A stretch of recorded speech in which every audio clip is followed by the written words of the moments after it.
And what is up sa inyo mga kaibigan, good morning. So welcome back dito ulit sa Q's TV. And then syempre, nandito na naman tayo sa ating loop tambayan na yun. Konting kwentuhan at konting chismisan lang muna tayo mga idol. So update lang tayo dito sa dalawa nating breeder. So ayan, kung napapansin nyo, so wala nang divider sa gitna, no?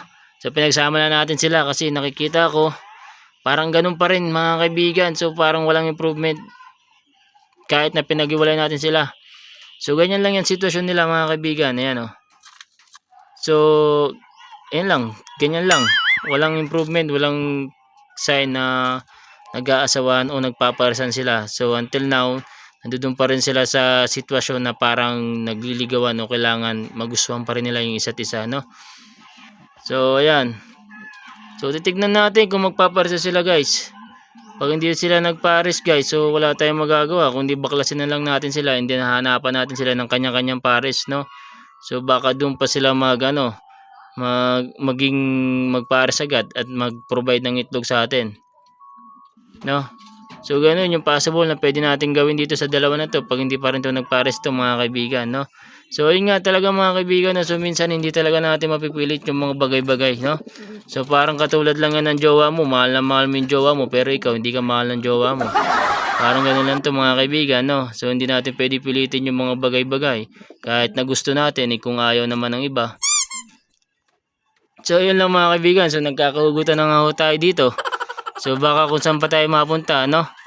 So nang dahilan sa kalapate, napapahugot tayo ng malalim. So yun lang mga kaibigan, so in-update ko lang kayo dito sa breeders natin. So short video lang to. Hoping tayo na magparesa sila agad na para di natin sila magbaklas. So sayang kasi yung magiging pairing nilang dalawa. So magandang pairing to, guys. No, kasi nga itong kak natin is anak to ng 6 overall champion. And then ito naman tong hen natin, no? Yan. So direct high milim yan, guys. Yang hen natin, so flying machine yung tatay niyan. Yan. So kaya nasasabi ko na magandang pairing to, kaya nakakapanghinayang pag hindi sila nag-provide ng itlog sa atin. Sayang kung hindi nila tayo ma-producean ng ng panlaro natin, no? So yun lang, hindi pa naman siguro tapos yung laban natin sa kanilang dalawa. So hanggang ngayon umaasa pa rin tayo na magpapare sila balang araw at mabigyan tayo ng mga anak nila, no? So yun lang mga kaibigan, so dito ko na tatapusin tong video na to, no? So huwag nyo kakalimutan mag-like, comment, and subscribe. Then follow nyo na rin itong Facebook page natin mga kaibigan. So madalas dito tayo nag-upload. So yun lang. Peace out.